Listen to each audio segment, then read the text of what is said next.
বিসমিল্লাহির রহমানির রহিম। শুরু করছি পরম দয়ালু আল্লাহর নামে, যিনি আমাদের সৃষ্টি করেছেন এবং যিনি আমাদের রিজিক দাতা এবং যিনি আমাদের মৃত্যুদাতা। শুরু করছে আমাদের নতুন পথ চলা, the black door horror show. ঘটনা শুরু করার আগে আমাদের শো সম্পর্কে কিছু কথা বলে নিই। আমরা এই শোটি শুরু করছি দুইটি স্টেপে। প্রথম স্টেপ হচ্ছে আপনাদের পাঠানো ঘটনা আমরা প্রত্যেক রবিবার রাত 11টায় আমাদের ইউটিউব চ্যানেলে সরাসরি সম্প্রচার করব। দ্বিতীয় স্টেপটি হচ্ছে আপনাদের পাঠানো ঘটনার মধ্যে থেকে বাছাইকৃত ঘটনা দিয়ে তৈরি হবে আমাদের হরর শর্ট ফিল্ম এবং নাটক, যেখানে থাকবে আপনাদেরই অভিনয় করার সুযোগ। কারণ আপনারা ছাড়া আমাদের এই শো সম্পূর্ণ করা সম্ভব না। কারণ আপনারা ছাড়া আমাদের এই শো সম্পন্ন করা সম্ভব না। আপনাদের নিয়েই শুরু করতে চাই ভালো একটা কিছু, নতুন একটা কিছু। সেই আত্মবিশ্বাস নিয়েই শুরু করছে আমাদের এই হরর শো। তো আপাতত আজকে আর কথা না বাড়িয়ে ঘটনা চলে যাচ্ছি। তো ঘটনা যাওয়ার আগে একটা কথা জানিয়ে দিচ্ছি, এই ঘটনার স্থান ও মানুষের নাম পরিবর্তন করে ছদ্মনাম ব্যবহার করা হয়েছে। আজকে যে ঘটনাটি শেয়ার করবো সেটা আমি নিজেই কালেক্ট করেছিলাম। আমার কর্মস্থল থেকে আমার বাড়িতে যাওয়ার পথে ওনার সাথে আমার বাসে পরিচয়। উনি আমার পাশে ছিটিয়ে বসেছিলেন। ওনার সাথে কথার এক পর্যায়ে জানতে পারি উনি গাজীপুরের একটি স্থানীয় মসজিদের ইমামতির দায়িত্বে আছেন। কথার মাঝে আমি ওনাকে বলি যে আচ্ছা, আপনার সাথে কি কখনো জিন রিলেটেড কোনো ঘটনা ঘটেছিল? উনি আমার দিকে তাকে একটু হাসলেন, হেসে বললেন হ্যাঁ ঘটেছিল, সেটা আমি ছোট ছিলাম ওই সময়। তখন আমি ওনাকে বললাম আপনার ঘটনাটা কি শোনা যাবে? তখন উনি আমাকে বললেন হ্যাঁ শোনা যাবে, যেহেতু অনেক দূরের রাস্তা গল্প করতে করতে যাই। তখন উনি ওনার ঘটনা বলা শুরু করলেন। আমি ঘটনাটি ঠিক তার মতো করে বলার চেষ্টা করছি। আমার বাড়ি নরসিংদী জেলার কোনো এক প্রত্যন্ত গ্রামে। তখন ছিল না কোনো পাকা রাস্তা, ছিল না কোনো বিদ্যুৎ। বর্ষা হলে পানি হয়ে যেত এক কোমর। আমি তখন মাদ্রাসায় পড়াশোনা করি। তখন আমি আলেম পরীক্ষার্থী। সময়টা ছিল বর্ষাকাল। আমার বাবার আলহামদুলিল্লাহ সহায় সম্পত্তি কম ছিল না। তখনকার সময় তো সহায় সম্পত্তি বলতে বোঝানো হতো ধানি জমি। যার ধানি জমি বেশি ছিল সে প্রভাবশালী ছিল। আমাদের 2-3টে নৌকাও ছিল, যেগুলো আমাদের ধানের কাজে ব্যবহার করা হতো। সেখান থেকে একটা নিয়ে আমি সবসময় মাদ্রাসায় আসা যাওয়া করতাম। আমার মাদ্রাসাটা ছিল আমাদের 2 গ্রাম পরেই। একদিন মাদ্রাসায় যাওয়ার সময় এসে দেখি নৌকা নেই। ধানের কাজের জন্য গ্রামে নৌকা পাঠিয়ে দেওয়া হয়েছিল। ওই দিন আমি আর মাদ্রাসায় যেতে পারিনি। পরের দিন যখন আমি মাদ্রাসায় পৌঁছাই, মাদ্রাসার বড় হুজুর আমাকে জিজ্ঞেস করেন যে তুমি কালকে কেন আসোনি। তখন আমি ওনাকে ঘটনাটি বলি। তখন উনি আমাকে বলেন তাহলে তুমি একটা কাজ করতে পারো, আমাদের মসজিদের মুয়াজ্জিন সাহেব তো আপাতত নেই, তুমি মুয়াজ্জিন সাহেবের দায়িত্বটা পালন করো, তাহলে তোমার এখানে থাকাটাও হবে, পড়াশোনাটাও ঠিক মতো হবে, তোমাকে আর এসব ঝামেলা পোহাতে হবে না। তখন আমি বিষয়টি আমার বাবাকে বলি। আমার বাবা ছিলেন ধর্মপ্রাণ মুসল্লি। উনি আমার কথা শুনে সাথে সাথে রাজি হয়ে গেলেন। পরের দিন সকালে আমি আমার জামা কাপড় গুছিয়ে আমি মাদ্রাসায় চলে আসি। মাদ্রাসায় আসার পর মুয়াজ্জিন সাহেবের যে কামরাটা থাকতেন আমাকে ওইখানে থাকতে দেওয়া হলো। আমি ওইখান থেকেই পড়াশোনাটাও চালিয়ে যাচ্ছিলাম এবং মসজিদের খেদমতে কাজেও নিয়োজিত ছিলাম। এখানে একটু আমার বড় হুজুরের সম্পর্কে কিছু কথা বলে নিই। উনি ছিলেন একজন মাটির মানুষ। আলহামদুলিল্লাহ উনি অনেক ভালো মানুষ ছিলেন। সব সময় আল্লাহর রহমতে চেষ্টা করতেন মানুষের সমস্যার সমাধান করার জন্য যতটুকুই পারতেন। একদিন বিকেলে হুজুরের কাছে একজন লোক আসে। হুজুর একটু ব্যস্ত থাকে, আমাকে ডেকে নিয়ে বললেন ওনাকে একটু পানি ভরা দিয়ে দেওয়ার জন্য। প্রথমে সূরা ফাতিহা, 4 কুল এবং আয়াতুল কুরসি পড়ে পানিতে ফু দিয়ে দিতে। আমি হুজুরের কথা মতো তাই করি। এর কিছুদিন পর লোকটি আবার পাতিলে করে কি যেন একটা নিয়ে হুজুরের কাছে আসেন। হুজুরের কাছে আসার পর হুজুর আমাকে ডাকলেন হুজুরের কাছে। তখন হুজুর আমাকে বলেন তোমার উসিলায় আল্লাহর রহমতে ওনার সমস্যার সমাধান হয়েছে, তাই উনি তোমার জন্য দুধ হাদিয়া এনেছেন। তখন থেকে বিষয়টা আমার কাছে ভালো লাগা শুরু করে। আমি হুজুরকে একটু একটু করে জিজ্ঞেস করা শুরু করি। হুজুর আমাকে অল্প অল্প করে কিছু কিছু কথা বলার, কিছু কিছু জিনিস শিখালেন এবং বললেন। তখন আমি হুজুরকে বলি কোথায় যাচ্ছেন? উনি বললেন একটু কাজ আছে, এক বাড়িতে যেতে হবে। তখন আমি বলি আপনার সাথে কি আমি যেতে পারি? তখন হুজুর আমাকে বললেন হ্যাঁ ঠিক আছে চলো। প্রায় অনেকক্ষণ হাঁটার পর আমরা একটা বাড়িতে গিয়ে উঠলাম। বাড়িতে গিয়ে দেখি একটা লোককে বেঁধে রেখেছে গাছের সাথে।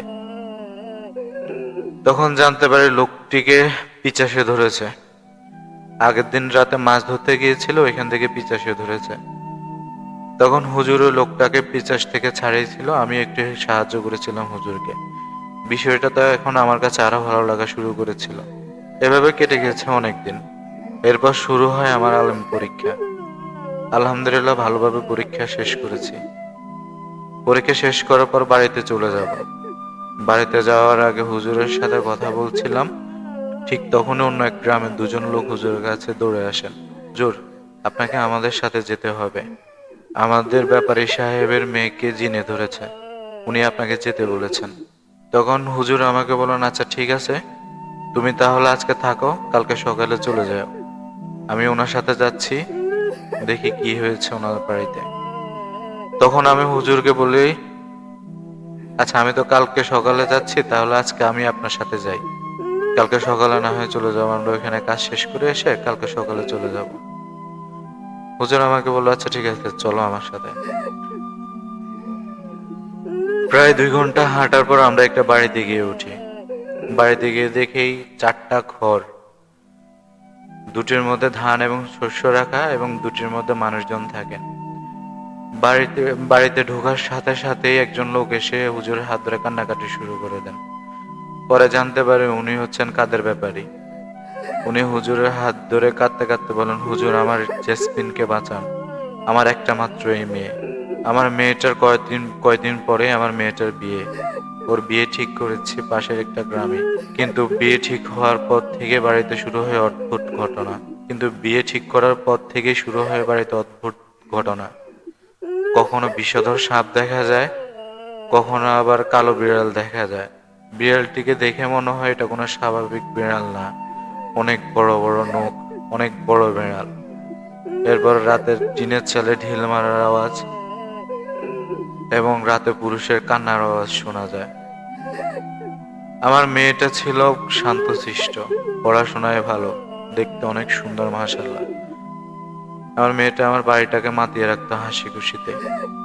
কিন্তু আজ কয়েকদিন যাবৎ খাওয়া দাওয়া বন্ধ, পাগলের মতো ব্যবহার করছে। বেঁধে রেখেছি ওই ঘরে। অনেক হুজুর এসেছে, কিছুই করতে পারছে না। একটা হুজুর এসেছিল, তার পরের দিন উনি অসুস্থ হয়ে পড়েন, উনি আর আসতে পারেননি। আমাদের মসজিদের ইমাম সাহেব আপনার কথা বললেন, তাই আপনাকে ডেকে আনা। হুজুর কিছু একটা করেন আমার মেয়েটার জন্য, আমার মেয়েটাকে বাঁচান।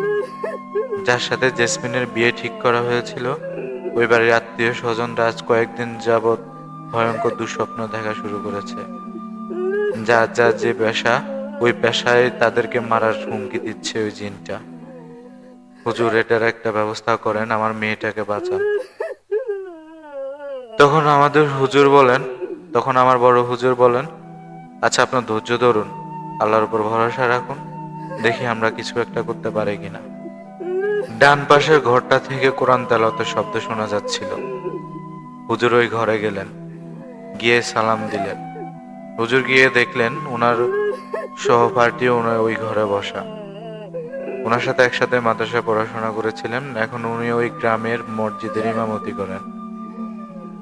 তখন হুজুর ঘরে ঢুকেন, ঘরে ঢুকে সালাম দেন। সালাম দিয়ে দেখেন যে ওনার সহপাঠী মিজান সাহেব ওই ঘরের মধ্যে আছেন, আরো 3জন হুজুর সাথে নিয়ে।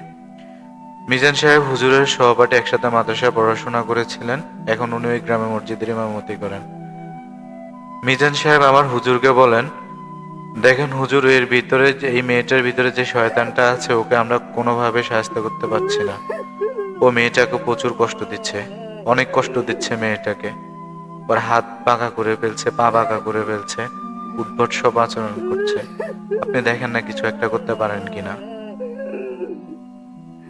তখন আমার বড় হুজুর বলেন যে আচ্ছা ঠিক আছে, আমি দেখছি। উনি বিসমিল্লাহ করে বসেন, বসে সুন্দর করে সালাম দেন। সালাম দিয়ে বলেন, আপনি কে, কোথা থেকে আসছেন, এই মেয়েটাকে কেন কষ্ট দিচ্ছেন, এই মেয়েটাকে কেন কষ্ট দিচ্ছেন, ও আপনার কি ক্ষতি করেছে? তখন মেয়েটির ভিতর থেকে জিনটি বলা শুরু করে, তাদেরকে বলেছিলাম ওর বিয়ে যেন ঠিক না করে। ওর বিয়ে ঠিক করলে আমি ওকে মেরে ফেলবো। ওকে আমি সাথে করে নিয়ে যাব, নয়তো আমি ওকে মেরে ফেলবো। এরপরও ও আমার কোনো বাধা শোনেনি। ও আবার জেসমিনের বিয়ে ঠিক করেছে। তখন আমার বড় হুজুর বললেন, আচ্ছা আমাকে বিষয়টা খুলে বলুন। আপনি যদি বিষয়টা পুরোপুরি খুলে না বলেন তাহলে তো হয়তো আমি বুঝতে পারবো না যে বিষয়টা কি। তখন জিনটি আবার বলা শুরু করে, একবার তো বলেছিলাম, আর বলতে পারবো না। তখন হুজুর বলেন যে আমাকে বলেন, আমি বিষয়টা দেখি সমাধান করতে পারি কিনা। তখন জিনটি আবার বলা শুরু করে, ঠিক আছে, তুই যেহেতু আবার শুনতে চাচ্ছিস তাহলে শোন। ওর বয়স যখন 10, বাড়ির পশ্চিম পাশে যে কদম গাছটা ছিল ওইখানে একদিন বিকেলবেলা সে ফুল ফাটতে গিয়েছিল। আমি ওই পথ ধরে আমি ওই পথ ধরে আসছিলাম, সাথে ছিল আমার মা। আমার মা ওই মেয়েটিকে পছন্দ করে আমার বউ হিসেবে। সে থেকে আমি ওর সাথে, আমি প্রায় ওর সাথে দেখা করতে আসছিলাম। টের পেয়ে গেছিল ওর দাদি। ওই বুড়িটা টের পেয়ে ওর বাবাকে বলে, তোর মেয়ের সাথে খারাপ কিছু হচ্ছে মনে হয়, তুই ভালো একটা হুজুর নিয়ে আয়। তখন এই বেকুবটা নিয়ে আসে আরেক বেকুবকে, কি যেন নাম, আলী। বেকুবটা আমাকে প্রায় কাবুই করে ফেলেছিল, কিন্তু আমার পাতা বাদে সে পা দিয়ে ফেলে। বাস, তার বাড়ির সামনে তাল গাছের গোড়ায় সুযোগ পেয়ে আছাড় দিয়ে কোমর ভেঙে দিয়েছি। এখনো বিছানায় শুয়ে আছে। এরপরে এখন নিয়ে আসছে এই বেকুব গুলাকে সাথে করে তোকে। যদি ভালো চাস তো এখান থেকে চলে যা, নয়তো এই আলীর মতোই তোদের অবস্থা হবে। তখন আমার বড় হুজুর বলেন, দেখেন আপনারাও হচ্ছেন জিন, আমরা হচ্ছে মানুষ। আপনাদের সাথে আমাদের সাথে কখনো মিলন হয় না। আপনি এই মেয়েটাকে কষ্ট দিয়েন না, আপনি এই মেয়েটাকে ছেড়ে চলে যান। এর বিনিময়ে যা চান তাই পাবেন। তখন আমার মেয়েটির ভিতরে জিনটি বলে, আহ তোর মতোই আলী হুজুর বলেছিল। আমি বিনিময়ে কি চাই মানে? তুই আমাকে কি মনে করেছিস? আমি কিচ্ছু চাই না, আমি শুধু এই মেয়েটাকে চাই। হয় আমি এই মেয়েটাকে নিয়ে যাব, নয়তো আমি এই মেয়েটাকে এখানে মেরে ফেলবো। তখন আমার বড় হুজুর বলেন, দেখেন আপনি যদি কথা না শুনেন তাহলে আমি কঠোর হতে বাধ্য হব। তখন জিনটি আবার বলেন, তুই। তুই যা পারিস কর গিয়ে, আমি দেখছি তুই কি করতে পারিস। তখন আমার হুজুর ওনার জানা সমস্ত প্রক্রিয়া প্রয়োগ করা শুরু করেন। 4 জন হুজুর মিলেই একসাথে দোয়া পড়া শুরু করেন।